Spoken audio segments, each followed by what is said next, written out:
Horas dan Shalom untuk kita semua. Bertemu lagi dengan saya Johannes Simorangkir di channel YouTube kita untuk mempercakapkan isu-isu yang menarik saat ini. Ibu Bapak, sebelum saya memulai pembahasan kita mengenai seorang tokoh bernama Max Weber yang mencetuskan tentang etika Protestantisme dan semangat kapitalisme, izinkan saya untuk memberitahukan kepada kita sedikit gambaran di manakah posisi kita saat ini. Saya mengutip dari tulisan seorang tokoh bernama Bapak Pendeta Dr. Victor Tinambunan dalam bukunya Apa Yang Kamu Cari. Kurang lebih di dalam buku tersebut beliau menyatakan bahwa ada pengelompokan yang sangat sederhana tentang makanan dan posisi kita di dalam konteks saat ini. Kurang lebih demikian. Kelompok pertama itu adalah kelompok orang-orang yang bertanya, besok apa makan? Mereka ini adalah orang-orang yang ragu apakah mereka besok mendapatkan makanan atau tidak, karena mereka tidak memiliki persediaan makanan. Dengan kata lain, mereka miskin secara materi. Kelompok yang kedua adalah kelompok yang bertanya besok makan apa. Jadi kelompok kedua ini adalah kelompok yang makanannya sudah tersedia, menu makanannya sudah ada. Hanya saja mereka tinggal pilih besok mau makan ayam goreng kah, besok mau makan capcay kah, besok mau makan B2 atau B1 kah, dan lain sebagainya. Dan mereka digolongkan sebagai orang-orang yang hidup berkecukupan. Kelompok ketiga adalah orang-orang yang bertanya, besok makan di mana? Pilihan untuk kelompok ini semakin terbuka seiring dengan keadaan keuangan yang lebih memadai. Mereka tinggal pilih mau makan di mana, di hotel berbintang 5 kah? Di hotel yang punya pemandangan yang begitu indah kah? Di restoran di pinggiran laut kah? Atau di pantai dan sebagainya. Dan mereka juga mungkin saja makan pagi di Hong Kong, makan siang di Singapura, makan malam di Indonesia. Sehingga orang-orang yang masuk di dalam kelompok ini disebut kaya.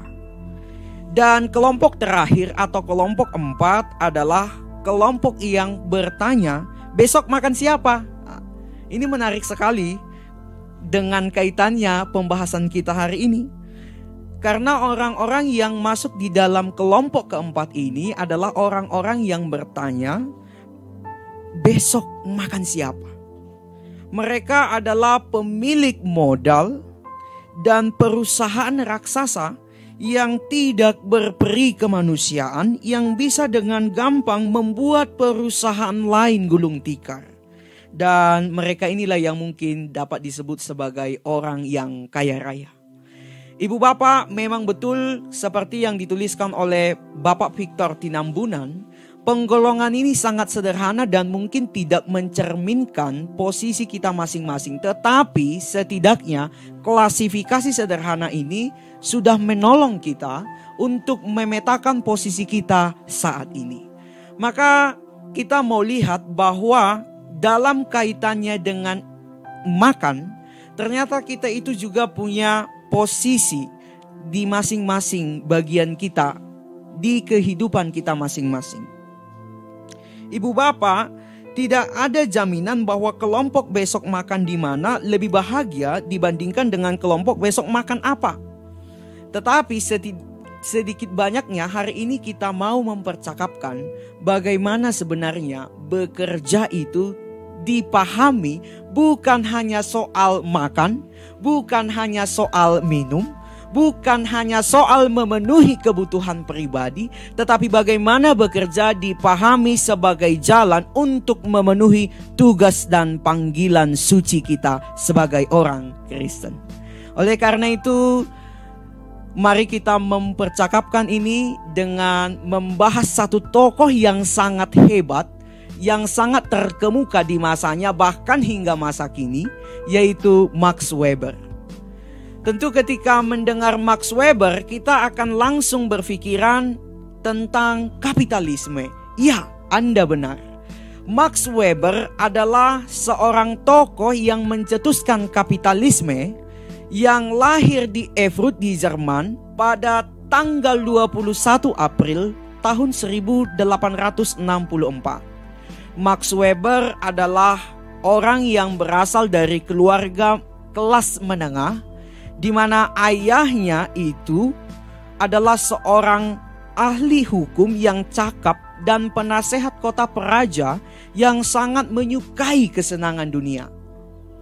Sementara itu, ibunya yang bernama Helena Weber adalah seorang wanita Protestan, khususnya dari golongan Calvin yang terpelajar dan liberal. Dan ibunya ini memiliki gaya hidup asketis. Artinya gaya hidup yang menjauhi kesenangan-kesenangan. Sehingga sebenarnya ibunya ini punya pemikiran, punya gaya hidup yang agak berlawanan atau bertentangan dengan ayah Weber. Ini pula lah yang menjadi kekhawatiran khusus dari ibu Weber. Karena ibu Weber mengkhawatirkan ketidakpedulian religius anaknya. Karena pada kenyataannya ibunya melihat bahwa Weber yang kecil itu justru memiliki orientasi gaya hidup yang mirip dengan ayahnya. Memang atmosfer duniawi kehidupan intelektual modern Weber itu menjauhkannya dari pengaruh ayahnya dan juga kesalehan ibunya. Setelah perkawinan Weber dengan Marianne, Weber kemudian menjadi sukses sebagai seorang ilmuwan muda di Berlin. Pemikiran-pemikiran Weber itu banyak dipengaruhi oleh ayahnya, oleh ibunya, maupun istrinya dan para gurunya serta kolega-koleganya di lingkungan sosial di mana Weber berada. Pada tahun 1894, Weber menerima jabatan profesor penuh dalam bidang ekonomi di Universitas Freiburg. Dan Weber meninggal pada tahun 1920 pada usia 56 tahun. Dan perlu dipahami bahwa selama hidupnya Weber banyak melakukan penelitian mengenai peranan agama dan pengaruhnya terhadap etika ekonomi. Weber menekankan penelitiannya pada dua segi utama, yaitu agama yang mempengaruhi pandangan hidup manusia dan perubahan sosial ekonomi yang mempengaruhi agama. Namun apabila kita lihat dari semua karya-karya Weber, Weber lebih mementingkan pengaruh agama dan peranannya terhadap etika ekonomi. Ibu bapak serta saudara-saudari sekalian, di awal penelitiannya, Weber mencoba melakukan transformasi struktural sekaligus juga melakukan lintas struktural antara bidang agama dengan bidang ekonomi. Berdasarkan data empiris statistik yang diamati menunjukkan bahwa ternyata perkembangan perusahaan-perusahaan di dunia Eropa modern, di mana ternyata banyak pimpinan-pimpinan perusahaan dan pemilik modalnya maupun mereka yang tergolong sebagai buruh yang terampil itu adalah orang-orang yang memeluk agama Kristen Protestan. Maka sebenarnya menarik sekali cara Max Weber ini untuk melakukan penelitian. Ini berangkat dari keresahannya dan keingintahuannya mengenai perkembangan ekonomi yang terjadi besar-besaran di Eropa, di mana semua pemilik-pemilik modal, pemilik-pemilik perusahaan raksasa itu justru didominasi oleh orang-orang Kristen Protestan. Ini menunjukkan bukanlah suatu fakta yang kebetulan, melainkan suatu fakta sejarah. Giddens menyatakan bahwa beberapa negara Eropa sebagai pusat perkembangan kapitalis di permulaan abad ke-16 merupakan pusat yang sangat kuat unsur Protestannya. Menurut Weber, kapitalis modern timbul sebagai hasil kumulatif antara kekuatan sosial, kekuatan politik, kekuatan ekonomi, dan kekuatan agama. Atau dengan kata lain, ada hubungan yang sangat signifikan antara kemajuan di bidang pemikiran atau immaterial dengan kemajuan dalam bidang material. Weber menempatkan pengaruh agama, khususnya agama Kristen Protestan, sebagai faktor yang determinan. Agama merupakan faktor yang berpengaruh dan berdiri sendiri. Dan menurut Turner, inilah yang membedakan antara Max Weber dengan Karl Marx. Sekali lagi tolong dibedakan karena sama-sama memiliki Marx di nama mereka berdua, yaitu Karl Marx dengan Max Weber. Ibu bapak serta saudara-saudari sekalian, Weber itu memiliki keinginan yang kuat dalam mempertanyakan hubungan antara penghayatan agama dengan pola-pola perilaku manusia. Artinya begini, Weber ingin mencoba menggali atau mencari tahu bagaimana sebenarnya hubungan motivasi dan dorongan-dorongan psikologis seseorang dari setiap perilaku kehidupan, termasuk aspek ekonomi, kondisi psikologis, dari setiap perilaku kegiatan ekonomi yang berakar kuat pada tradisi-tradisi atau doktrin-doktrin agama, khususnya agama Kristen Protestan. Masalah agama memang tidak selalu dihubungkan dengan aspek teologi, seperti transendental yang menempatkan dogma keagamaan maupun Tuhan sebagai kebenaran yang sejati. Akan tetapi, agama juga perlu dihubungkan dengan aspek sosiologi, yaitu memandang agama sebagai suatu entitas yang perlu diterapkan secara nyata dalam kehidupan manusia sebagai bagian subsistem dan pranata dari sistem sosial kemasyarakatan. Dengan kata lain, konteks agama juga dalam pandangan sosiologi ingin melihat bagaimana sebenarnya ajaran kebenaran dan keyakinan agama tertentu itu dilakukan dan diwujud nyatakan di dalam setiap norma-norma, di dalam setiap nilai-nilai, dan di dalam setiap etika perilaku para pemeluknya dalam kehidupan sehari-hari. Dan Dwi Suryono menyatakan bahwa ajaran mengenai norma, ajaran mengenai nilai dan etika adalah bentuk atau manifestasi dari religiusitas dan kristalisasi ajaran agama tersebut. Maka ketika kita bicara tentang agama, tentu kita juga harus bicara tentang buahnya atau manifestasinya di dalam kehidupan sehari-hari, termasuk juga di dalam aspek ekonomi seperti yang kita percakapkan saat ini. Di dalam ranah ekonomi, jika kita lihat di masa sekarang itu, manusia itu cenderung menjadi serigala bagi manusia lainnya, atau di dalam adagium yang sering kita dengar sering disebut sebagai homo homini lupus, di mana manusia saat ini sudah semakin mementingkan kebutuhan dirinya sendiri, sehingga seperti kelompok keempat yang saya katakan di awal tadi, justru memangsa orang lain, justru menjadi serigala bagi manusia yang lain. Perilaku ekonomi ini selalu mengejar keuntungan, memperlihatkan sikap acuh tak acuh, dan sering sekali justru mengabaikan nilai-nilai agama itu. Bahkan kadang-kadang sampai melupakan dan memusuhi agamanya sendiri. Karena kegiatan ekonomi sepertinya jauh lebih menguntungkan, dan jauh lebih membahagiakan.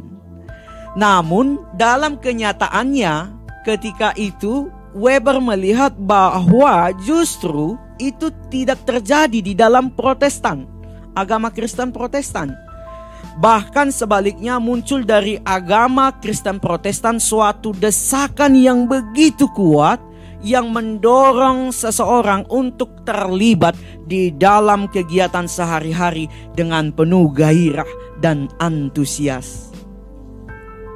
Ibu bapak saudara-saudari sekalian, analisis Weber tersebut mendapat dukungan dari Werner Sombart yang menyatakan bahwa sistem keagamaan dan sistem gereja memang dapat memberikan pengaruh yang sangat besar terhadap perilaku-perilaku kehidupan ekonomi melalui cara-cara yang berbeda. Kekuatan sistem keagamaan dan gereja akan mengarahkan pikiran atau mind dalam tercapainya tujuan hidup. Pengaruh-pengaruh tersebut baik secara langsung maupun tidak langsung akan memberikan kecenderungan, rangsangan, dan dorongan-dorongan tertentu terhadap para pemeluk agama tersebut. Hal ini tidak mengherankan apabila kemudian Green menyatakan bahwa sejarah munculnya semangat kapitalisme adalah sejalan dengan sejarah gereja dan sistem-sistem keagamaan pada masa itu. Dengan demikian dapat dikatakan bahwa semangat kapitalis modern secara khas ditandai oleh suatu kombinasi unik dari kegiatan usaha-usaha untuk memperoleh kekayaan dan sekaligus juga melakukan ketaatan yang berakar pada suatu kepercayaan.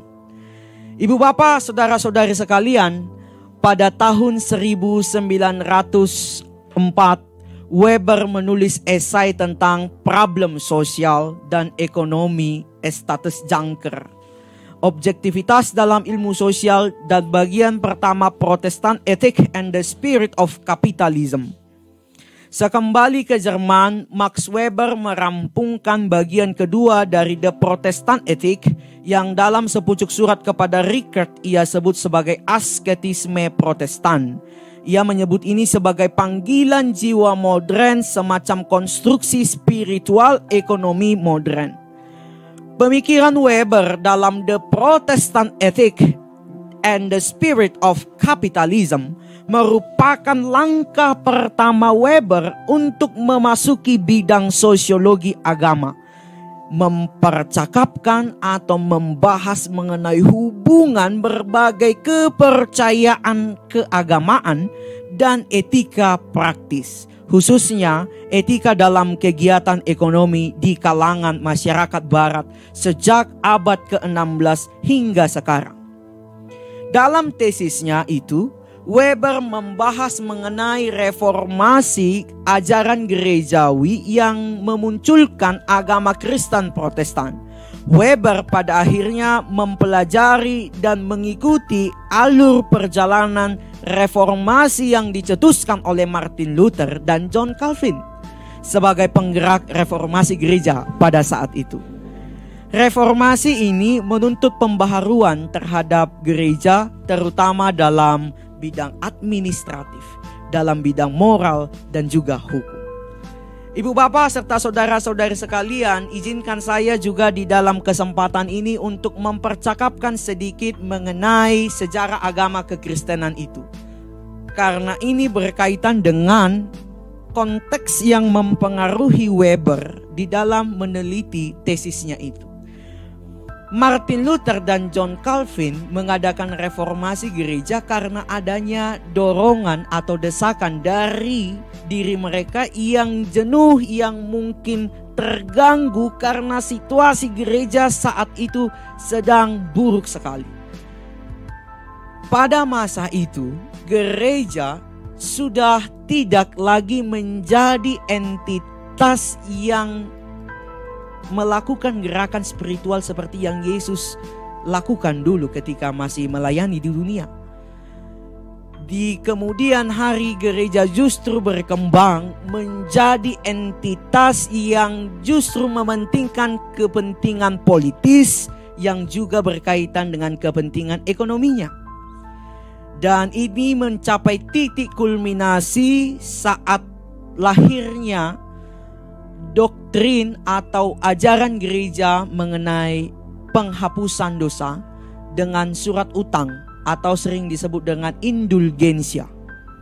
Kekuasaan paus yang terlalu absolut sudah mengarah kepada aspek duniawi di mana paus itu berhak menentukan siapa yang akan masuk ke dalam kerajaan surga, siapa yang akan ke neraka.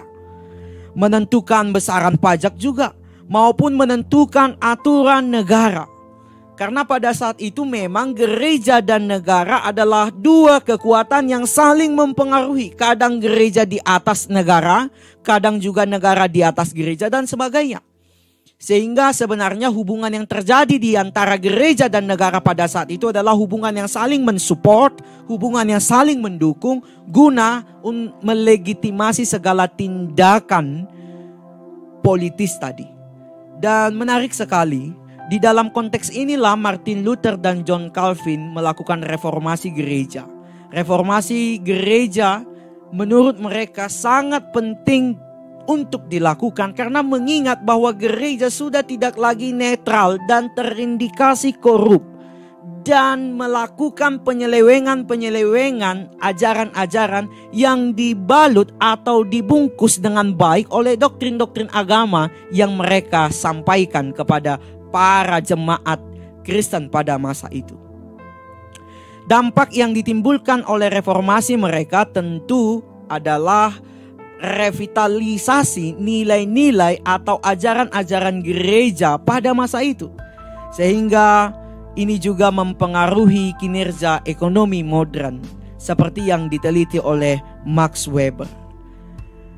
Max Weber sebenarnya meneliti tentang ajaran gereja Calvin yang dicetuskan oleh John Calvin atau Johannes Calvin sendiri. Seperti yang sudah saya singgung tadi, terutama di sekte Puritanisme. Doktrin Calvin yang sangat terkenal adalah ajaran tentang predestinasi. Mungkin ibu bapak atau saudara-saudari ada yang sudah tahu tentang predestinasi, ada pula yang tidak. Sederhananya predestinasi itu mirip konsep takdir, tetapi bukan konsep takdir. Ajaran predestinasi ini menekankan bahwa Tuhan telah memilih manusia sejak dilahirkan di bumi. Apakah dia akan masuk ke sorga atau ke neraka? Menurut Calvin, Tuhan sudah mengambil keputusan tanpa mempertimbangkan kebajikan yang diperbuatnya apabila orang itu baik atau buruk perbuatannya di dunia. Selanjutnya, ajaran predestinasi ini yaitu hanya sebagian orang yang akan dipilih untuk diselamatkan dari siksaan, dan pemilihan ini telah ditentukan sebelumnya oleh Tuhan. Sehingga umat Protestan tidak tahu apakah mereka akan dipilih atau tidak, ataupun yang terjadi diserahkan sepenuhnya kepada Tuhan atau sikap pasrah kepada Tuhan. Maka untuk menepis kecemasan selama hidupnya, apakah dirinya masuk surga, apakah dirinya juga bahkan nanti masuk neraka, maka John Calvin khususnya para pengikutnya juga berusaha menjadi individu yang hidup secara lurus dan benar serta rajin bekerja keras. Penganut Protestan hidup sederhana dan menginvestasikan uang hasil keuntungan itu sendiri, dan keuntungan yang mereka dapatkan tidak digunakan untuk berfoya-foya. Sekali lagi, keuntungan yang mereka dapatkan tidak digunakan untuk hidup yang berfoya-foya, tetapi akan diinvestasikan kembali dalam usahanya. Dengan demikian, bagi penganut ajaran Johannes Calvin atau John Calvin, kerja dilihat sebagai panggilan untuk melayani kehidupan masyarakat. Kerja tidak hanya sekedar pemenuhan kebutuhan, tetapi juga sebagai tugas suci. sekali lagi, kerja dipahami bukan hanya sekedar pemenuhan kebutuhan, tetapi juga sebagai tugas suci. Oleh karena itu, untuk menjadi manusia yang terpilih, manusia harus mendapat panggilan atau calling. Konsep panggilan atau calling ini menurut Weber berarti ajaran bahwa kewajiban moral yang paling tinggi dari seseorang manusia adalah untuk melaksanakan tugas yang ditetapkan oleh Tuhan dengan sebaik-baiknya. Dan itu termanifestasi di dalam cara mereka di dalam melakukan tugas kehidupan sehari-hari dengan sebaik-baiknya. Keberhasilan dalam melaksanakan kegiatan sehari-hari itu hanya dapat diukur dengan tingkat kemakmuran mereka. Karena memang kita sepakat bahwa kerja itu dilihat dari hasilnya. Proses itu pada akhirnya dilihat dari hasilnya. Maka ketika seseorang sudah bekerja dengan baik, maka akan berpengaruh secara signifikan pula terhadap tingkat kemakmurannya. Maka keberhasilan dalam melaksanakan panggilan tadi itu sekali lagi hanya dapat diukur dengan tingkat kemakmuran seseorang. Tingkat kemakmuran ini juga menunjukkan apakah mereka diberkati oleh Tuhan dan apakah mereka akan dipilih untuk lepas dari siksaan neraka tadi. Dengan kata lain, ketaatan transendental penganut agama Kristen Protestan khususnya Calvinis dapat diukur dari gairah dan etos kerja yang dimilikinya. Sehingga semakin banyak harta yang dimiliki, maka semakin teballah keimanannya kepada Tuhan. Dan inilah kalau di ilmu teologi sering disebut sebagai teologi sukses atau teologi kemakmuran. Orang-orang yang dekat dengan Tuhan hidupnya akan penuh kemakmuran, penuh kesuksesan. Itu adalah bunyi utama dari teologi sukses yang mulai berkembang saat ini juga. Begitu juga sebaliknya, semakin sedikit harta yang dimiliki, maka dapat ditegaskan bahwa imannya kepada Tuhan juga rendah. Logika inilah yang mendorong semangat kapitalisme sebagai etika yang dimiliki Protestantisme. Etika Protestan inilah yang menjadi cikal bakal kelahiran dan perkembangan sistem kapitalisme. Weber mengedepankan kapitalisme sebagai upaya manusia untuk mendapatkan keuntungan dalam melakukan usaha yang dikelolanya secara pribadi, dan kapitalis harus mengandung aspek rasionalisasi atau setidak-tidaknya identik dengan suatu watak rasional. Kapitalisme secara pasti identik dengan pencarian keuntungan atau profit, dan keuntungan yang diperbaharui untuk selama-lamanya. Dengan usaha-usaha kapitalis yang rasional dan yang dilakukan secara terus-menerus, maka itu juga dapat mengakibatkan pertambahan yang signifikan terhadap tingkat kemakmuran para pengikut agama Kristen Protestan pada saat itu menurut Weber. Dan apa yang paling penting dalam hubungan itu, karena adanya semangat baru, semangat kapitalis itu yang mencoba mengatur kerja. Semangat kapitalis mencoba mengatur dunia ekonomi ke dalam suatu sikap mencari keuntungan secara rasional dan sistematis, seperti perusahaan yang telah mengalami reorganisasi produksi secara rasional yang diarahkan bagi efisiensi produksi sebanyak mungkin. Maka Weber mengemukakan bahwa suatu tindakan ekonomi kapitalistis sebagai suatu tindakan yang didasarkan pada harapan-harapan untuk memperoleh keuntungan dengan memanfaatkan segala kesempatan untuk melakukan transaksi yang secara formal dalam kaitannya memperoleh keuntungan secara damai dan memanfaatkan segala kesempatan untuk mencari keuntungan-keuntungan melalui berbagai proses transaksi yang terjadi. Ibu bapak serta saudara-saudari sekalian, inti dari The Protestant Ethic and the Spirit of Capitalism adalah bahwa karakteristik ajaran Protestan mendukung masyarakat melakukan perubahan dengan melihat kerja sebagai panggilan hidup. Bekerja tidak hanya sekedar untuk memenuhi kebutuhan pribadi, tetapi bekerja adalah manifestasi dari tugas suci. Bekerja adalah pensucian sebagai kegiatan agama yang menjamin adanya kepastian keselamatan.